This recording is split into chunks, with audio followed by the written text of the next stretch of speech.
All right, assuming you're comfortable with mitosis, we're now ready to go ahead and proceed to meiosis. Now, meiosis, good news is that it's not really all that much more difficult than mitosis, but there are a few extra steps and there's a few extra things we have to be careful about. All right, learning objectives here are similar to what we found in mitosis. You have to have the overall process of meiosis and why it's important. But there's a couple of processes that occur here and a couple of important differences that you need to know. So again, focus on these 7 learning objectives. These are the things that you're going to be held responsible for in terms of an exam, quiz, and general knowledge about this process. Now remember, the purpose of mitosis was to go ahead and make replacement cells. The daughter cells were supposed to be completely and totally genetically identical to the parent and to each other. Here, we're specifically looking for gametes, or sex cells. Now, these things have to be different in that they have only one set of chromosomes. In this case, we call those haploid cells. Now, for our purposes, the only haploid cells we're going to deal with are those that are going to be destined to be gametes. Normal somatic cells, cells that make up every other part of your body, are diploid, 2 sets of chromosomes, 1 from each parent. And of course, we all start out as a diploid zygote.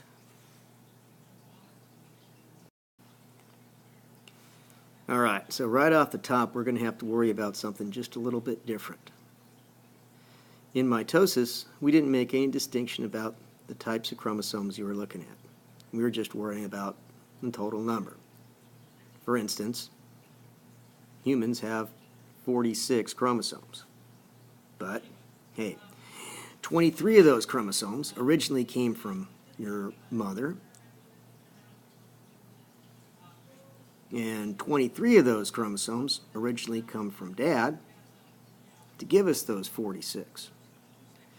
So it turns out that we can pair up these chromosomes with these chromosomes and end up with 2 sets. Now, the pairs that we make are alike in size and shape and in the amount and type of genetic information that they carry.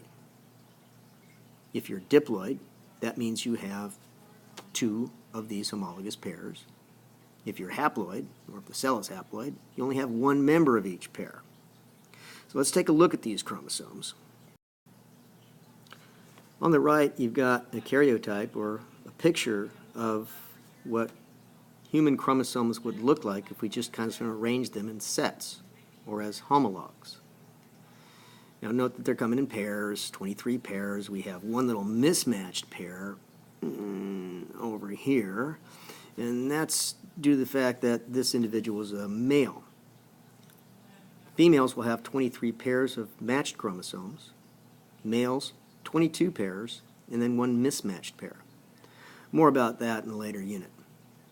But if you look at each individual chromosome, just 1 chromosome over on the left-hand side, you can see that, just as we said before, you've got 2 chromatids joined by a centromere. But maybe this chromosome with the arrow in red came from your father. This chromosome with the blue arrow, or with the green arrow, comes from your mother.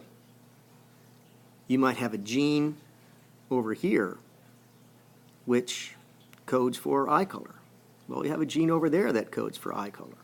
1 gene from your mom, 1 gene from your dad. You might have a gene down here which codes for, I don't know, length of your small intestine.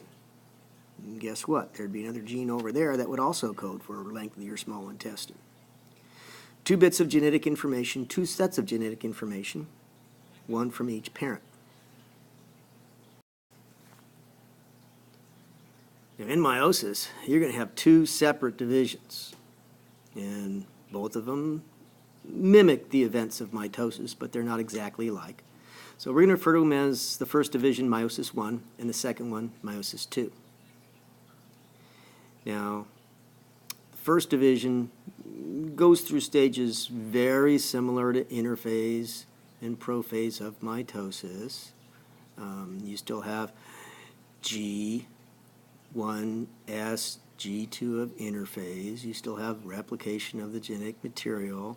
You still have the chromosomes existing as two chromatids joined by a centromere. But the big deal, here in prophase, very early prophase, the chromosomes will begin to group together, and when they appear in prophase, they'll come together as homologous pairs. So the cell down below is a little bit simpler than us. It just has 6 chromosomes, and its diploid number. But note that we've got 3 pairs of homologous chromosomes, and they're arranged as pairs, side by side. Since each chromosome has 2 chromatids, that whole structure would be a tetrad.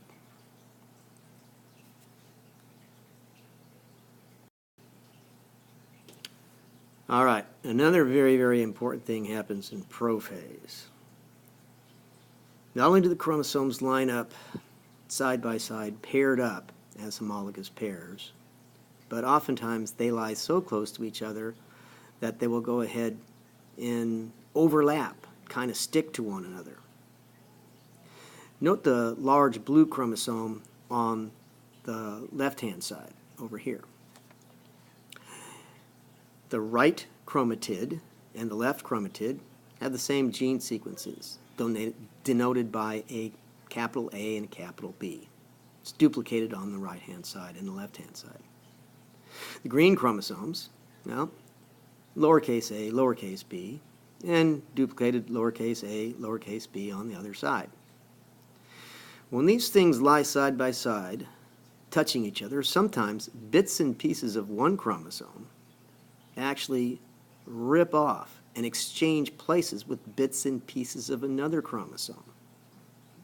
The result, more on the right-hand side, over here, is that on the right blue chromatid, we now have a big A gene attached to a little B gene.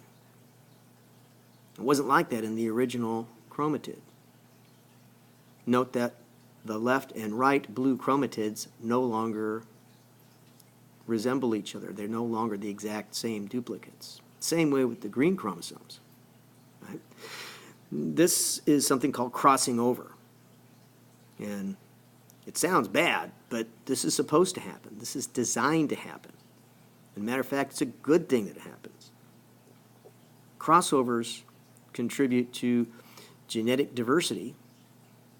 And hey, the more crossovers that occur, the better.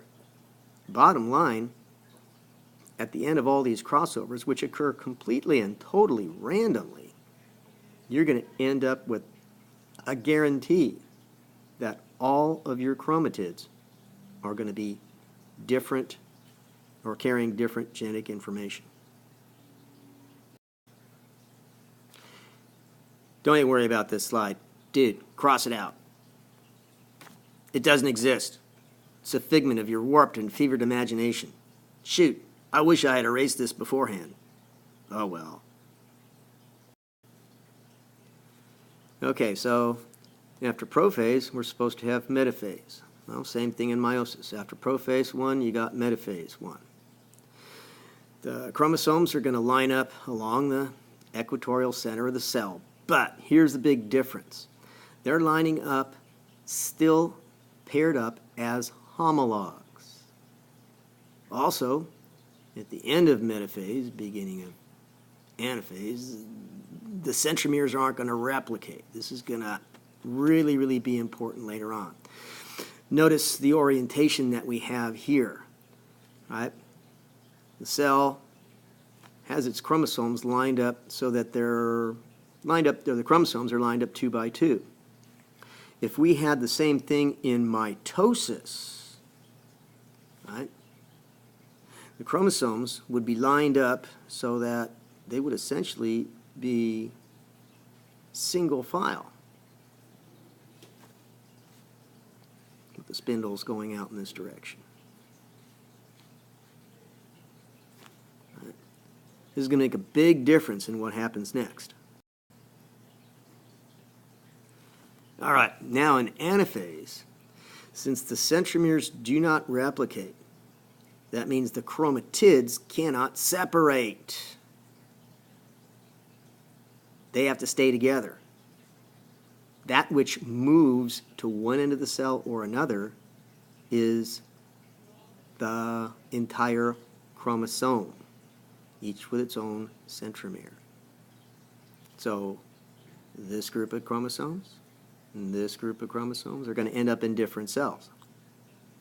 All right? Now note that you're going to have, well, you start out with 6 chromosomes. Over here in cell A, you're going to end up with 3 chromosomes. In cell B, 3 chromosomes. You're already haploid because you have half as many chromosomes, but each chromosome still consists of 2 chromatids joined by a centromere. So, yeah, you're going to have to go through a second set of division. Right? We'll go immediately from a telophase into, a brief, sometimes they call it interkinesis. You don't really have to go through anything like G1, G2, or S. Hey, everything's already been duplicated. We just need to go ahead and redistribute our genetic information. All right, so I switched colors on you here, but let's go ahead and review what we got so far. So, different view of the same cell. Still had 6 chromosomes.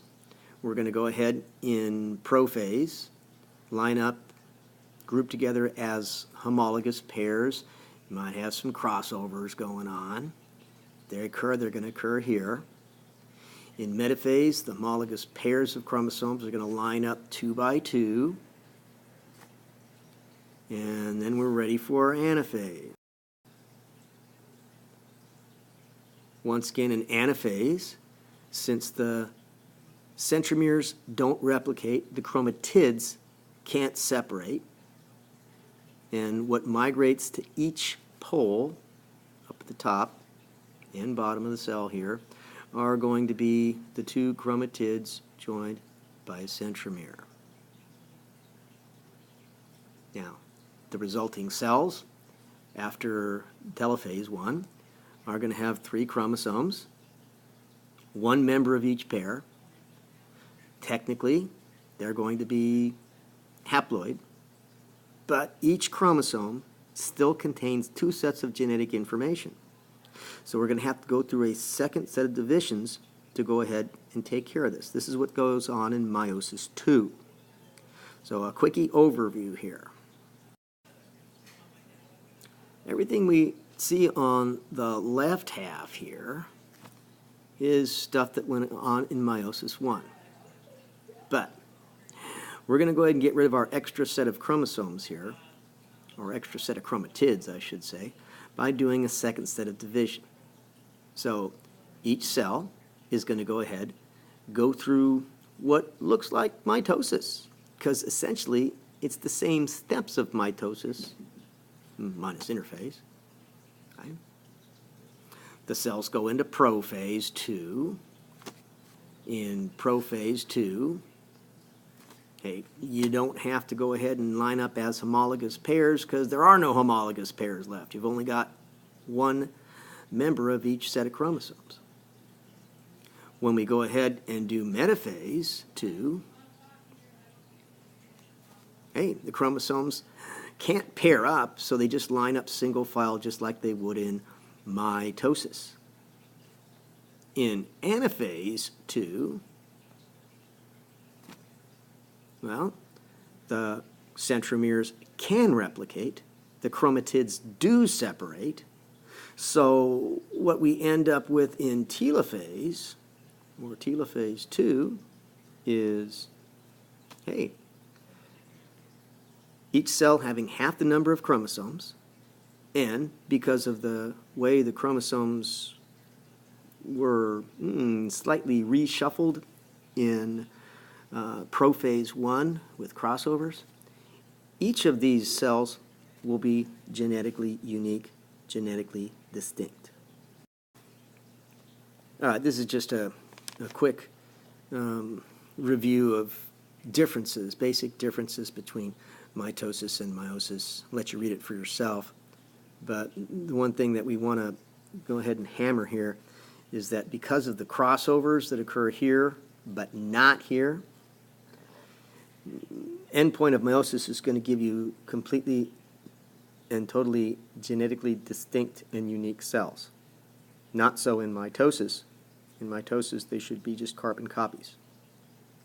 Now, I did leave one thing out, and when I get back to class, I'll show you what happens in metaphase 1, which really contributes to genetic diversity as well. And between the two of them, you're almost guaranteed that all sperm cells and all egg cells, even from the same person, are going to be completely and totally different. All right, one last little bit. Turns out there's going to be a little bit of difference, at least in mammals, in whether or not you're making sperm cells or egg cells. So spermatogenesis, formation of sperm cells, right? Obviously, this is going to happen in the testes. Testes have, each testis has got like 1 million of these coiled seminiferous tubules where you're going to have not only hormones produced but sperm. And your sperm are produced pretty much continuously from puberty till death, as long as you've got decent levels of testosterone. Now, peak sperm production is probably in your, in your 20s, and it starts to go downhill from there, but essentially you're creating sperm forever. Anyway, within the testes, there will be diploid cells called spermatocytes, and we'll start out with the primary spermatocyte, diploid. It's going to go through the first meiotic division, meiosis 1, then you'll get secondary spermatocytes, and you'll immediately go into a meiosis 2, where you'll end up with spermatids. Spermatids are immature sperm, and they're going to be stored temporarily in the epididymis. This is some coiled structures, just the base of each testis, or at the top of each testis, and eventually these things are going to mature into all the structures that they need to have functional sperm cells. So in male, it's straightforward. Diploid, primary spermatocyte, meiosis 1, secondary spermatocytes, meiosis 2, 4 spermatids. All right, the female counterpart to spermatogenesis, oogenesis, of course, happens in the ovaries, but this happens during the development of the female before she is born. In other words, you're busy making eggs prior to your own birth. So it starts out similar. You'll start out with a primary oocyte, and primary oocyte will go through meiosis 1, but we'll have an unequal division of the cytoplasm. This is almost a little bit like budding. And most of the cytoplasm is going to end up in a secondary oocyte, and what's left over gets into this little polar body. And the polar body isn't necessarily going to be used. It's not going to develop into a mature egg. Now, here, meiosis kind of sort of stops for a while, and can stop until just prior to ovulation. Just prior to ovulation, then the cell is going to divide again. Now, a polar body might divide, but all you're going to get is more polar bodies. Don't need them. The secondary oocyte will divide unequally, and again, you got a polar body. and an otid, which is a immature egg. This will eventually mature and be released in ovulation. So more about this in class, but I want to give you guys at least the basics so that you've got some of this stuff down before we head on to bigger and better things. And there you have it, a practice quiz for meiosis. So on a separate piece of paper, go ahead and respond to all of these questions. And when you feel you're ready, you can turn this in and take the class quiz. Good luck.